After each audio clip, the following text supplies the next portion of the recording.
જામનગર સરકારી ડેન્ટલ કોલેજમાં 3 મહિના પહેલા 1.36 કરોડની સરકારી નાણાંની ઉચાપત થયાની પોલીસ ફરિયાદ થઈ હતી।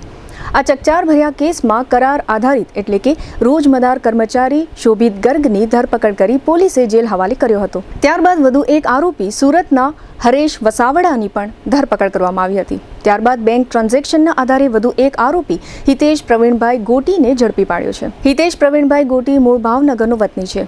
હિતેશ ગોટી નામનો આ આરોપી હરિયાણાની મિનકા જેલમાં કોઈ કેસમાં સજા ભોગવી રહ્યો હતો। જામનગર બી ડિવિઝન પોલીસની ટીમે મિનકા જેલમાંથી ટ્રાન્સફર વોરંટના આધારે કબજો લઈ કોર્ટમાં રિમાન્ડ માટે રજૂ કરવાની તજવીજ હાથ ધરી છે। આમ 1.36 કરોડની ઉચાપત કેસમાં પોલીસે અત્યાર સુધીમાં કુલ 3 આરોપીની ધરપકડ કરી છે। 3 પૈકી 2 હાલ જેલમાં છે। આજે સાંજે GTPL જામનગર ન્યૂઝ દ્વારા PSI RB ઠાકોરનો ટેલિફોનિક સંપર્ક સાધવામાં આવ્યો હતો। તેમના જણાવ્યા પ્રમાણે અદાલતે આરોપી હિતેશ ગોટીના 4 દિવસના રિમાન્ડ મંજૂર કર્યા છે અને આરોપીની પૂછપરછ ચાલી રહી છે।